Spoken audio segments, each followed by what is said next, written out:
Hey Chris, it's season 3, episode 20 today. Beautiful. February 23rd. I love that we're rocking the red for Ed, buddy. Thanks I for that. I saw you're welcome. I saw the some of the peeps that I was hanging with on Friday. They had some really cool, like it was red and black plaid. I think it was York Oecta had and they were more like we got the pom pom. You don't have, is yours a pom pom? No pom pom. So, and theirs was just more like the bucket. Like it was just like Oh, that like just the I don't know hat terminology, but basically I think you have kind of like, you got like the four styles. You got mine with the pom pom. I think you got yours is basically, I think, similar to mine, just without the pom pom. yeah, Yeah, lots of brim on it. And then you got the slouch, which is the like, slouch. right, my, I don't even think that's what it's called, but that hipster one that I was Yeah, wearing a couple weeks back. And then you have that other style that there's just enough to get over your head. the Like beanie. is it the bean? Yeah, it's kind of, Well, yeah. Is it kind of like a bean? Yeah, just enough. So that's what they were. It was like a bucket. It was just like a bucket they had on their head with, but it was black and red plaid. I thought it was pretty sharp. and for the people who aren't who aren't watching, Yeah. sorry, nobody's listening, but for the people who aren't watching, we're both wearing our red toques of our affiliates. Chris has his OSSTF toque on. I've got my Catholic teachers toque on, and I also have, let me tell you the story about this. I've got this neck warmer over here. Sweet. So this is awesome. So the first or second time OECTA was picketing, I was out with my brothers and sisters in education, and I saw one of the guys was wearing the neck warmer on his sleeve. Oh, And I was that's a like, where'd you get that epic sleeve thing? He's like, it's not a sleeve thing, it's a neck warmer. I'm like, that's awesome. Where'd you get it from? And this was still early in our picketing. So when we got the swag, it was like it was gone instantly, right? Because people, like, I don't know about you, but like the people I work with, we were starving for this stuff. Like we don't have any of this stuff. So anyway, the other day I'm at City Hall in Kitchener where we all gathered. All four affiliates were there at the same time for the day. And my union rep walked past me. I was inside the building using the bathroom. We're just sitting around in the lobby area, and she walks past me, and she's waving around. She's like, "Who wants this?" I'm like, "I want it." So she laughed because she's like, "You don't need a neck warmer," and I'm like, "I'm not using it for my neck." And I just shot it onto my sleeve, and she was like, she literally stopped and looked at me. She's like, "That's epic. That's epic." And I'm like, "This is awesome," because I wasn't wearing my toque. It was mhm. packed away in my backpack. But then I had the it was awesome. It was on my sleeve, and people were like, "That, where'd you get that sleeve thing?" And I'm like, "It's not a sleeve thing. It's a neck warmer." And it was cool. It was cool. So now I've got this. I've got the neck warmer. I've got a mini flag. Like all these things that once this nonsense is over and we can all move on with our lives, I'm putting this somewhere on display so my kids can say, "Hey, where'd you get that?" And I can tell them about 2020 and how it went south. But I'm glad we're wearing our stuff.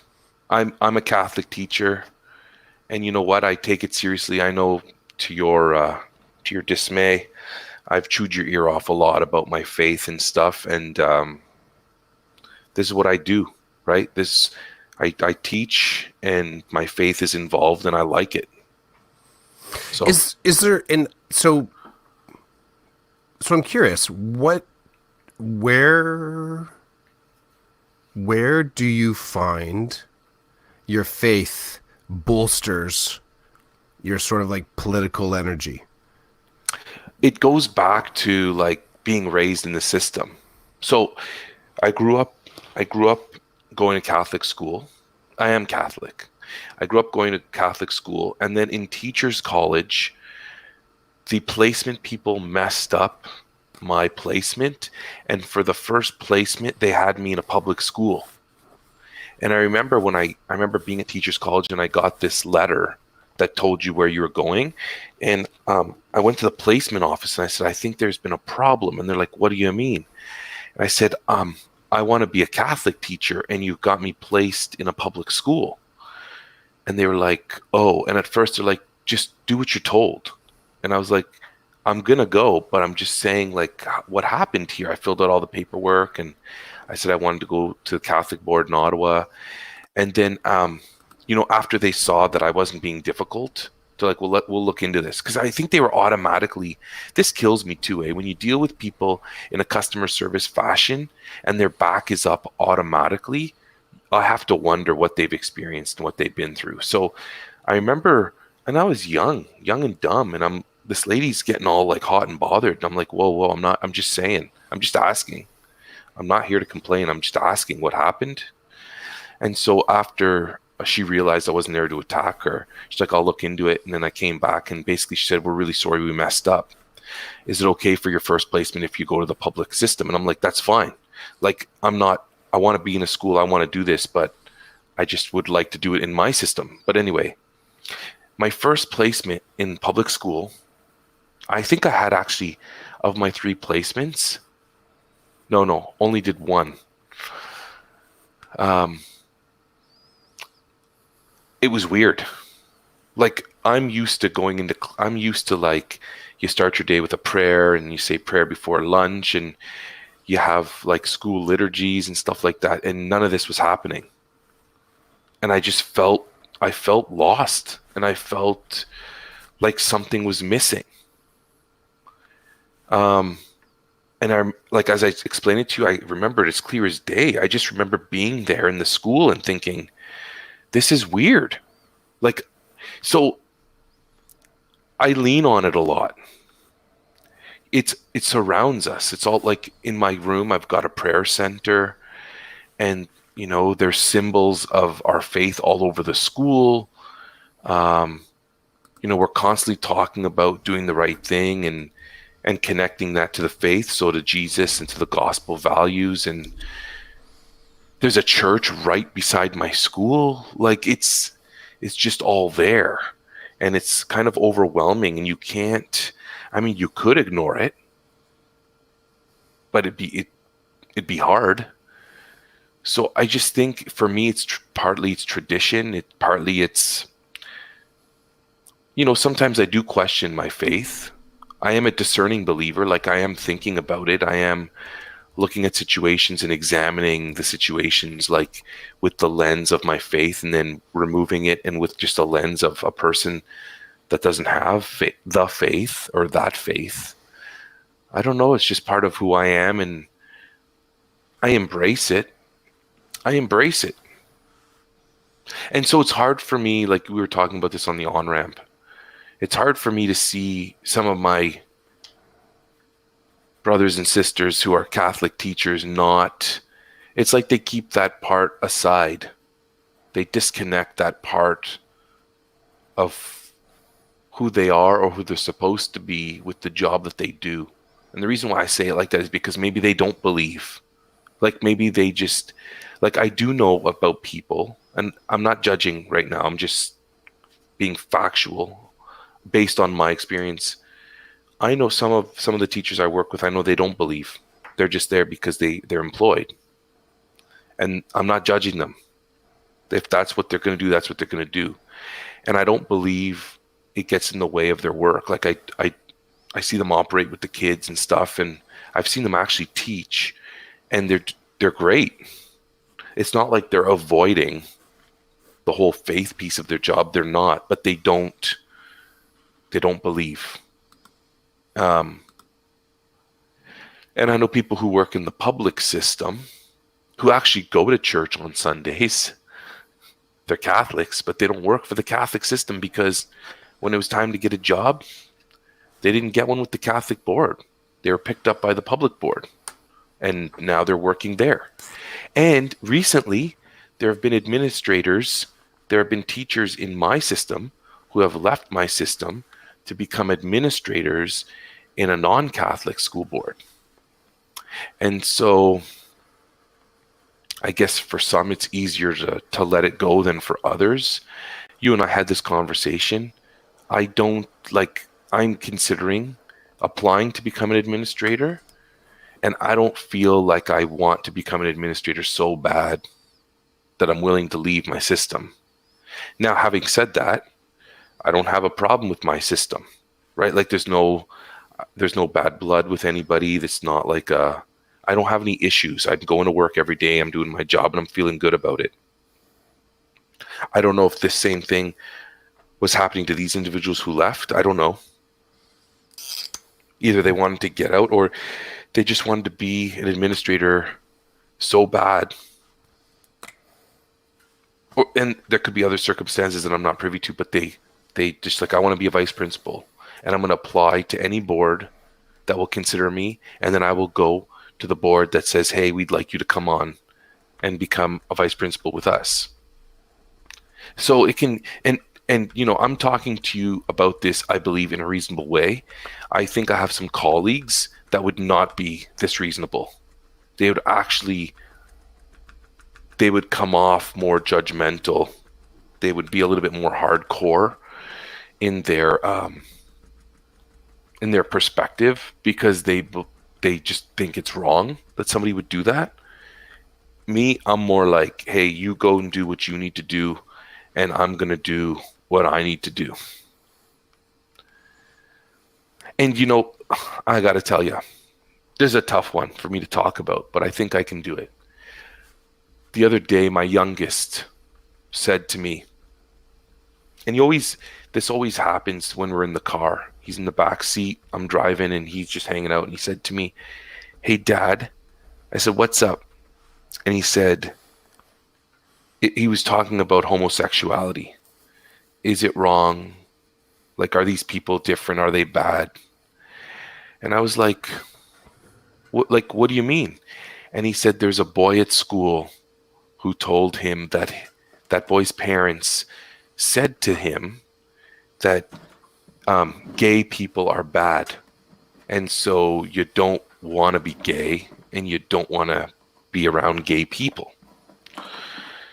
So this boy is talking about what supposedly his parents told him. And then, you know, it leaks down to my son, and now he's asking me questions about it. And so he wants my take on it. He's like, what are your thoughts about this? And I said to my son, because like, he's 9, right? So I'm trying to be careful how I say what I say, because he may go back and he may say things, and I don't want him to come off. I don't want the conversation he's having with people to come off like the conversation his kid had with him. So I said, here's the bottom line for me. I don't really care what a person's sexual preference is. I'm more concerned with how they treat me. And if they're treating me nice and respectful, then I'm going to treat them that way as well. And he says, so to you, it doesn't matter. I said, to me, it's the last thing. It's the last thing I'm concerned with. My concern is, how are people treating me? What kind of character does this person have? And he said, well, does that mean that there's probably gay people who aren't very nice? And I'm like, exactly. There's all kinds of people that believe all kinds of things. Some of them are really good people and some of them are not so good. And I said, so for me, the measuring stick is, how is this person treating me? How does this person treat other people? And then I go from there. I said, like, really, it's none of my business what their sexual preference is, because it's not my life, it's their life, and they're going to live their life the way that they're going to live their life. I can't go there. And I made the comment like, hey, look at, your dad gets stressed sometimes. He's doing his best to like raise you and your brother and be a good dad and a good husband. That takes up a lot of my energy. So I'm not really going to spend my energy thinking about that other stuff. And so it was an interesting conversation. And after I kind of said my piece, he moved on. So either he was satisfied or he's just like, okay, well, I don't really have anything else to say at the moment. But, I could have leaned on my religion to answer that question. I chose to answer it from like a humanistic perspective. And I know this is kind of like boom, boom, boom, but one of my greatest experiences was in university. And so my father, he's not with us anymore, as you and I have talked about. And I believe my father was a good man. But but he was old school with respect to our religion. And he seemed to have an issue here and there with homosexuality based on what he was taught as a child, the country he came from, and the religion he subscribed to. So my father believed it was wrong. And that's fine, that's his belief. Until my father realized in university, I was struggling in my first couple of years with like writing proper essays and things of that nature because I never really knew how to do it in high school and I wasn't successful in high school. And then I remember one day showing him one of the essays I wrote and I did really well. Like I think I got a B plus or an A minus. And my dad was like, like what happened? Like how did things change? What did you do? My father was very invested in my university education because basically I think the only reason he came to this country was so that one day when he had kids, they could go to school and learn, right? And I said to him, well, I've been seeing this person at the university center. She's a study skills coordinator and she's been helping me like with my study skills with my essay writing. And he was like he was beaming and he was like wanting to give this person an award. Like who is this person that's investing their time in my son, helping my son succeed? And we talked about it. And then I told him, I don't know how it came up, but I said, she's gay. And the look on his face said it all. The look on his face was one of conflict, was one of cognitive dissonance. Like, this person's gay, so I'm supposed to not like this person. But this person's treating you like gold and helping you succeed. And I care more for you than anything in this world. How am I supposed to reconcile that? And I remember just saying to him, it's okay, Dad. Like, it's okay. It's not a big deal. She's going to live her life and I'm living my life and you're living yours. And all you need to know is this person's really helping me out. And this person ended up becoming a close friend of mine, and I think I had seen my dad soften up a little bit like it was just neat to see that the look on his face said it all. And I think if you experience things like that and you're relatively open-minded, it can have you question certain things and have you shift your mindset. All I want for my son is to be open to people, right? Don't close doors.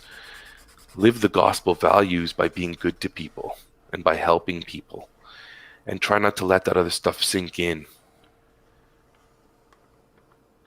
Anyway, so that's where I'm landing for now. You see what that did? That was crazy. No, that's good. It makes me so. I get we've had a couple conversations just about, and even in the on ramp, talking about the kind of what happens when you see someone clearly, and in this particular case, it reminds me of the moments when I would say I saw my dad clearly without kind of like, the only way I can say is like without the lens of dad. Like moments where I got a glimpse of him as a man, as a human. You got me thinking about that. I'll come back to that in a sec. My starting in thinking about wondering about the intersectionality between your political side, your teacher side, and your spiritual side, is that there's a lot of conversations I can. So I'm strike captain, right? So a lot of the part of the coordinating of getting people to the site and getting tracking the attendance and just people looking for conversations of leadership, like asking questions that they feel that only I can answer. Like somehow I have all the answers that they're looking for. A lot of these things happen, and one of the kind of like stranger things that I feel bubbling up out of this has to do with sort of like little crises is that even a word? Crises, little crises of like of faith, like in the whole like what's going to happen next. How could this be happening now? Like these really big existential questions that as I'm standing there not having I have very similar information that everyone else has. The only extra I have is that sometimes it comes to me first because there's a coordinating kind of element to it. So I'll be told, here's what's happening on the strike day, and then it's up to me to kind of get that out to the membership.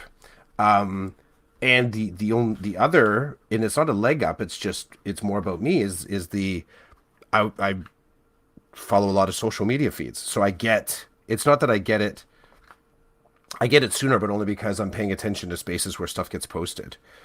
And people are asking questions like that. They're asking questions about the what next. And it struck me this past Friday that what they are questions of faith. And this is, I would say, secular faith, I guess. It would be faith in the union, faith in the leadership of the union, faith in each other. And what made it was kind of a, this last picket on Friday was different in feel and shape than previous ones. So this is the third time that we were at our particular location. And in that location, we were posted very close to Emily Carr Secondary School in sort of like in Vaughnish area, okay? Woodbridge Vaughan. So we've kind of walked there's four possible corners there. One is closer to the school. The other one across the way has Michael Tibolo, the MPP. So this time we went across to the Tibolo corner because there was also Owecta and some EDFO people walking there. So the intent, it's kind of decided at our district, like this is where you're going to be. There's some discussion around, where would it be kind of better, the corner for you to be on? But, you arrive on site and you kind of go, this is, over there is where all the people are. Let's all cluster so that you have this large mass. And what was really cool was the being able to connect with other teachers from different school board, and to sort of be together and just talk. It had a very different feel. Like there was still people were walking the picket, but we were breaking bread and having coffee. We were sharing sort of like our snacks, the leadership when they were showing up and visiting, they were sort of mingling and talking with different people too. And it was funny as I sat there, no, I didn't sit. Sorry, as I was standing there and I was just kind of observing all the small clusters of people connecting and talking. I thought this was really important. This is an important way for this particular picket to go, because it came down to a sense of community. And I thought that some of the people that were sort of questioning their faith in what's happening with all the negotiations, this was a necessary step of unity to kind of be together, talk with each other. And in a lot of the conversations, as I'm walking past, people were talking about their families. They were talking about stuff they do outside of school. So there was a social element that I hadn't experienced, and like between Catholics and the non-Catholic boards, like it was sort of in a cross panel. So there was different clusters of people connecting, reconnecting. I got to talk to someone that I hadn't seen her since my second year of teaching. It was just our schools never overlap. So a teacher that's at Maple High School, I got a chance to reconnect with her, which was pretty cool. But all these little pieces playing out were really, really necessary. And I think that you kind of have to put up against that experience all the individuals that went down to Queen's Park, and that was a major event. And I was bothered that I couldn't make that work. I would have really loved to have had that moment and memory to be down there with everybody, but we just, the logistics of it couldn't be made to happen. So when I think about the unity and the connection that was happening down there because of so many people being together, And then you had this other moment on Highway 10. So you had the individuals from Peel, Catholic and public, lining up along Highway 10. And then you had, our deep cluster over in Vaughan Woodbridge. There's a seeker element that's been popping up in some of the conversations to want to feel more comfortable in the big picture. And it's not an absolute that it's not an absolute that people I've talked to are losing faith in the process. I think they're just looking for more connection and not quite sure how to ask for it. And I think circling back to where I started in all this, I wondered if faith had a bit of a soothing element on this, as in this is what faith is about. Because faith isn't, I mean, we don't, that's not a, I don't, it's not really a pillar. I mean, it's not a pillar in public education. It doesn't take up three-dimensional space that you can sort of wrap your arms around and say, as long as I hang on to this, I gotta hang on to this. I have to sort of keep this a part of my practice. And it just occurred to me, yeah, I guess I missed an opportunity. I should have asked some of the OECTA members there, how does your faith support, bolster, wrap around this experience? Missed opportunity. I would like to say, well, maybe at the next one. I don't want to say that, but you know what I'm talking about. If I'm walking and working and hanging with some of those communities, I think I'm going to go there. I'm going to ask that question. I feel like there'll be some wisdom in there that will help me kind of feel more comfortable in the big picture. That's interesting because I wanted to say the same thing. I said, hopefully you'll get another chance, but it sounds weird because I really don't want to go back out there. But if we have to, we will. And my union was supposed to have rotating strikes this coming week, and we have suspended those strikes because they're still talking. They're still at the table. So, or they're going back to the table on Monday. And this is, wow, there's been, the opinions on that have been like a good and bad. I'm going to sit on the side of the fence that says that because OECTA came out so strong, there must be a really good reason for them to have backed off of these rotational strikes. That's all I can say. I've got colleagues who are like, this is ridiculous. We need to keep hammering them. They are showing they're showing their true colors, and it's not pretty. And so why do we keep backing off? And then there's my other friends who are real high roaders, thinking, no, this is the right thing to do. There's no reason to interrupt school if things are moving in the right direction, then we should just stay the course and do what we need to do when we need to do it. So there's a lot of opinions on that. I will tell you though, so Friday after we were downtown, I came home and I was just chilling with the kids. And then my youngest had hockey. And so as we were getting ready to go to hockey, I get the email from OECTA saying, strikes have been suspended for this coming week. School's on, report to work. So I get to the rink and all the parents are like, okay, how was today? How are you doing or whatever? And then I'm like, oh, by the way, there's school on Monday. And they're looking at me like, why are you joking like this? I'm like, I'm not joking. They're like, the kids are going to be so upset. I'm like, do you want me to tell them? They're like, yeah. So as the kids are coming out of the dressing room, I'm like, okay, go home and have a good weekend. You're going back to school on Monday. And they're like, Roland, stop teasing us, stop lying. I'm like, I'm not joking. And then my son bursts out of the room and he sees what's going on. He's like, no, my dad's not lying. He has to go to work on Monday. We all have to go to school. And it was just funny because these poor kids, like, think of being 9 years old and someone tells you, guess what? You're not going to school on Monday. You get to stay home. Of course you're excited. It's every kid's dream. And if you're a kid and it's not your dream, okay, well then you're the minority, because like snow days and all kinds of days where you get to stay home, those are exciting days for kids, mostly. Okay. I know my kids are like, this is awesome. I don't have to go to school. So it was funny just how, like, even some of the people I know, they couldn't wrap their head around the fact that, what do you mean you're not going on strike? We got an email this afternoon from the school board saying you are going on strike. I'm like, well, things have changed, and I've heard from my union. I'm sure you'll hear from the school board either tonight or early tomorrow. And then the next day we had hockey, and they were saying, yeah, got the email. We're going back to school on Monday. And I was like, right on. And you know what? Some of them were upset because they had already made arrangements, right? They had paid for their kids to go somewhere. Like it was a Friday, Monday package that they got. And they're like, well, am I going to get my money back?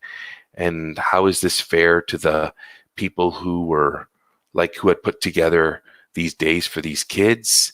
And I was like, listen, I'm not here to argue with you about any of this. I'm just telling you, do what you want. Like if you prefer to send your kid to the thing, I'm like, but there won't be any other kids at this camp day because they're all going to school.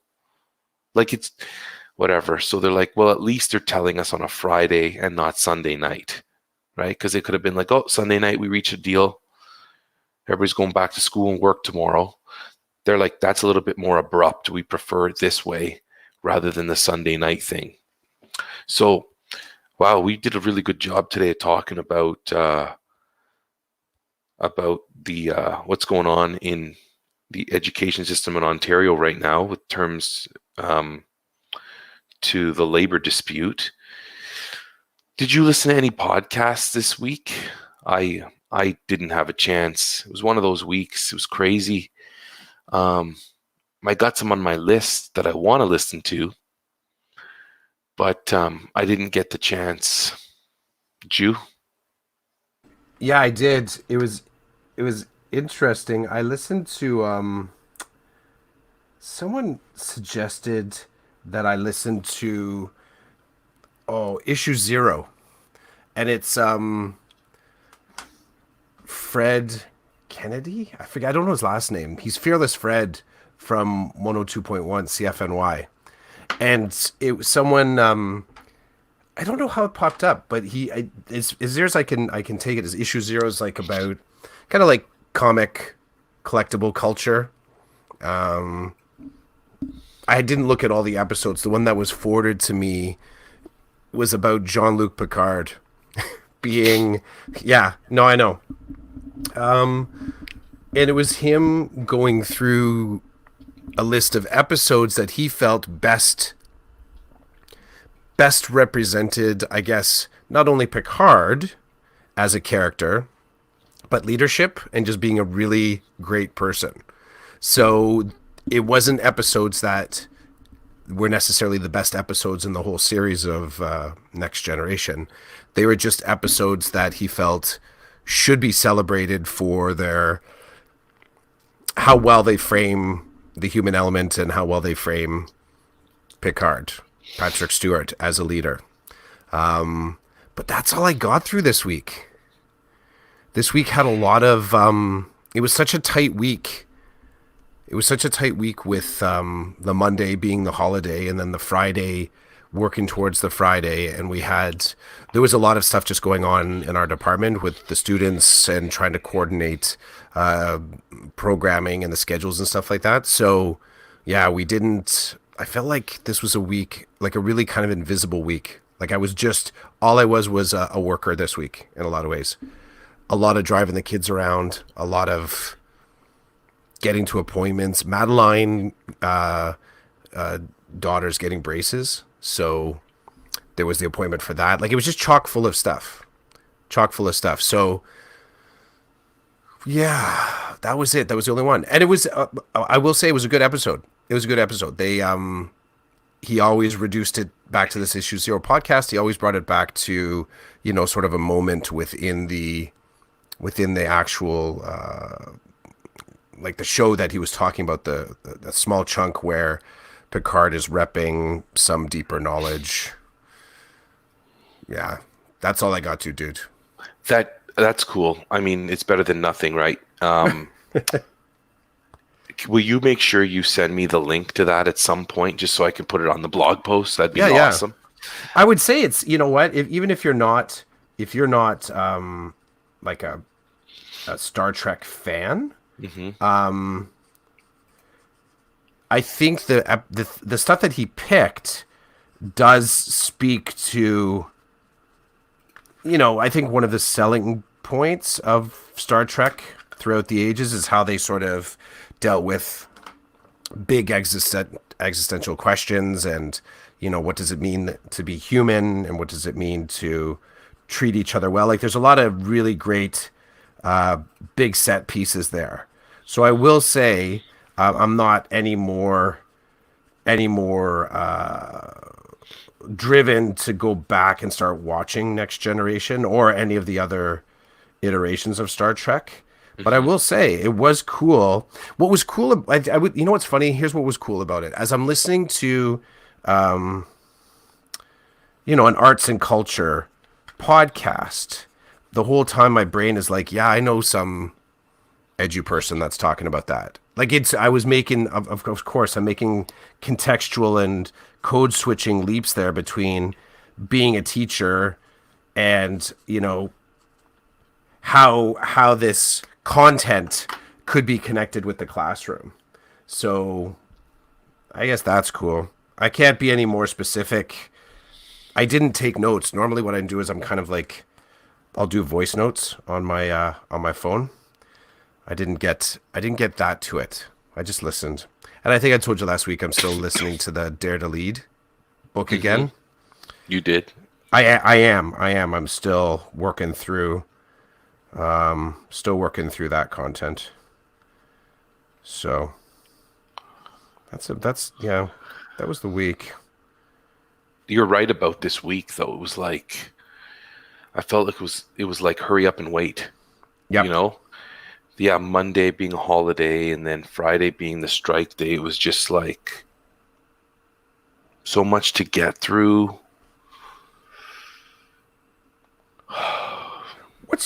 Have you asked your there's been a few times where my own children have said to me that they didn't like what someone said about the strike.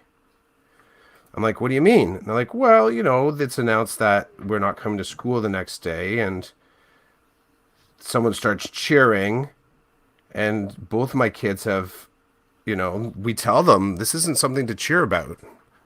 Like, my kids are correcting other kids, which on one hand I'm like, okay, cool. I'm like, I'm hoping, no fights will break out over it.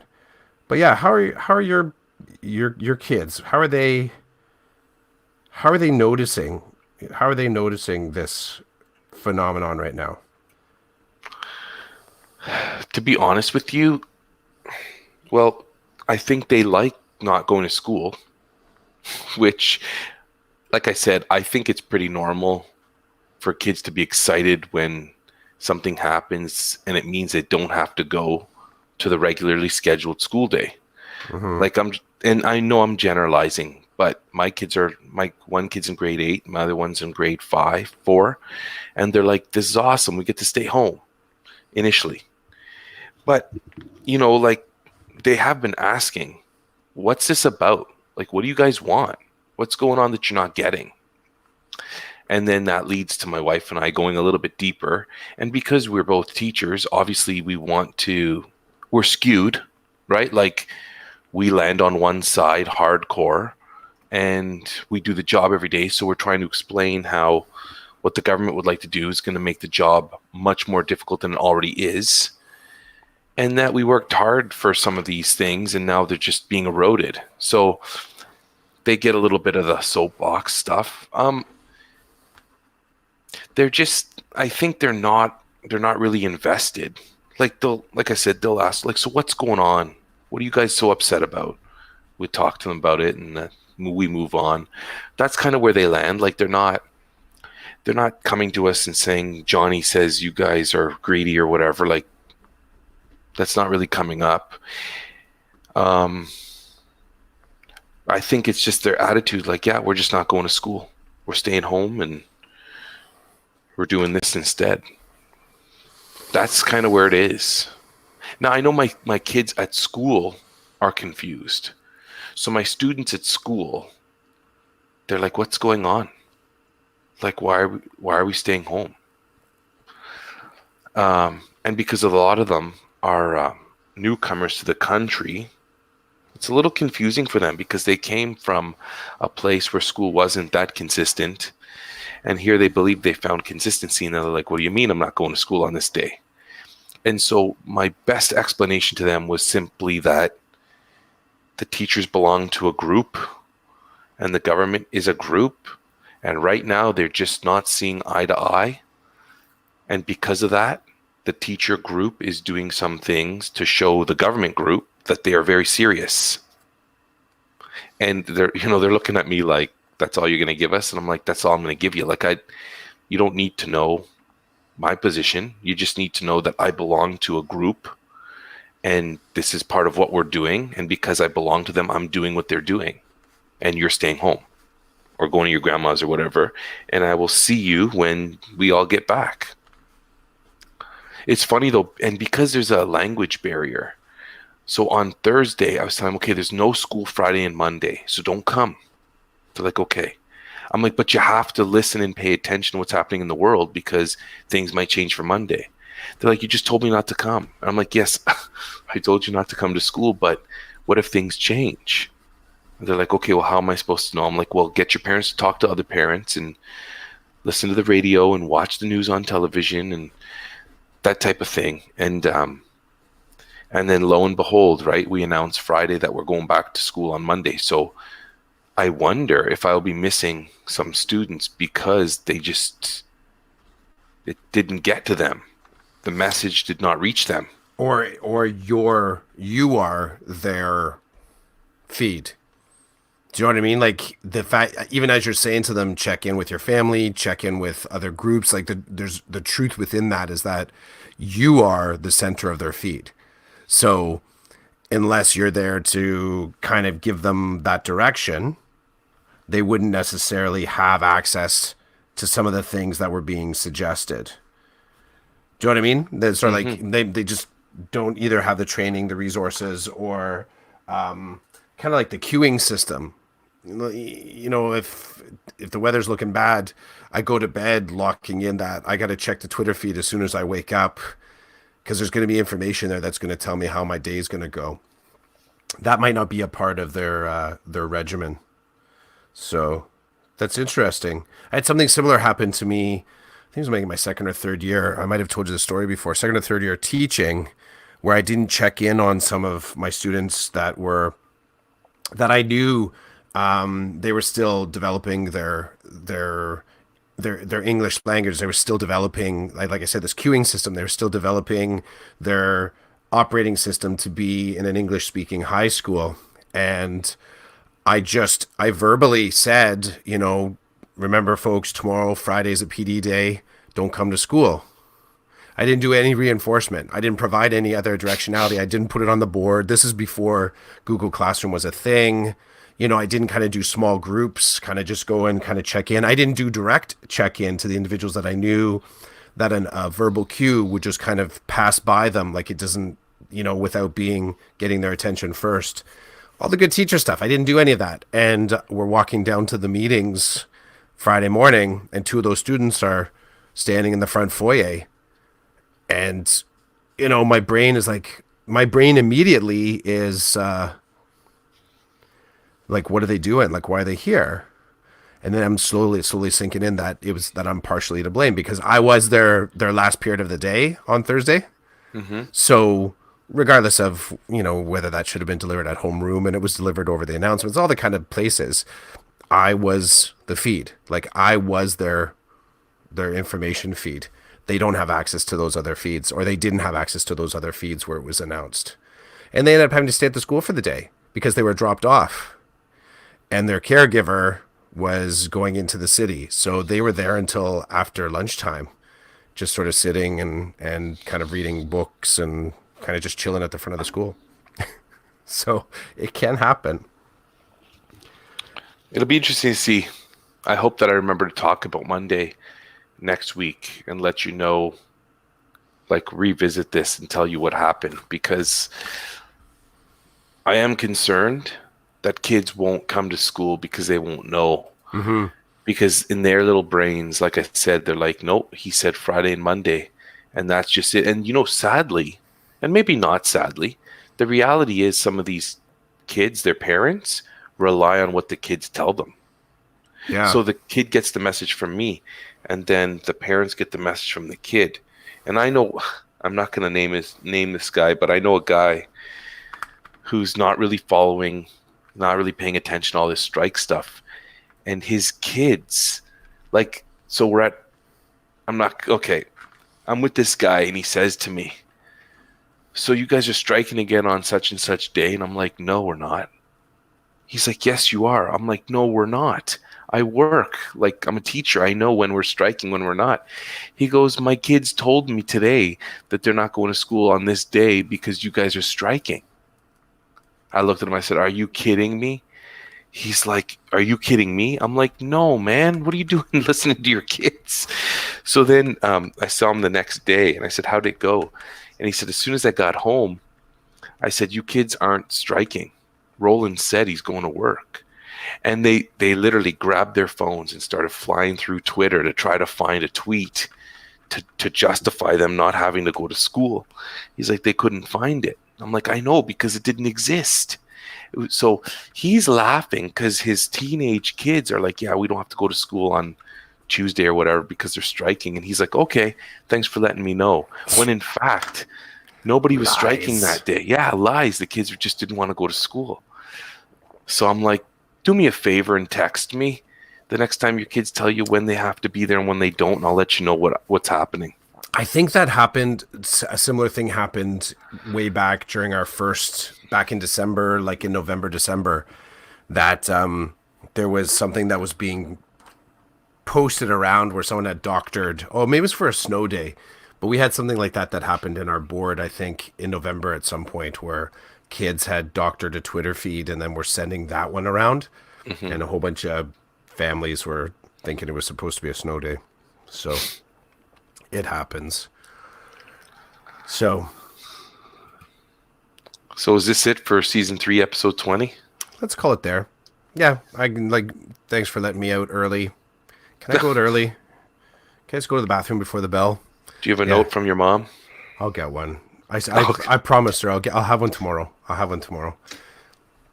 So I can go pick up my my guy. He was at a sleepover birthday party last night. So cool. So he's gonna be exhausted today.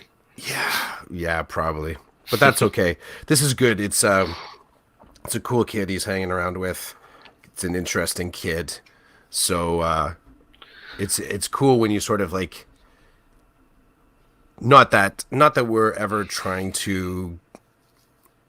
Not that we're ever sort of thinking like we want our kids to have certain kinds of friends, but I will say both of my kids have some really kind of quirky, cool friends that just have really fascinating interests and cool personalities. So this is one of Jake's friends that's just, got a great sense of humor, kind of like very straight talker, very polite and funny, like just a really funny kid. So it's cool. I hope I expect he had a good time last night. They're doing Star Wars movies and pizza and video games. So, I mean, like, sounds awesome. Yeah. So it'll be good. So here's the scribble. I don't feel like I worked very hard this week on the scribble, but it's on point. So. Oh, I like it. The two unions come together. Yeah. So it's on point. We're both repping, so. We're both repping. All right, dude. Well, have a great week. Yeah, for sure, man. You too. We'll see you in the text boxes throughout the weekend. The text boxes. Okay, buddy. Chat you later. See ya.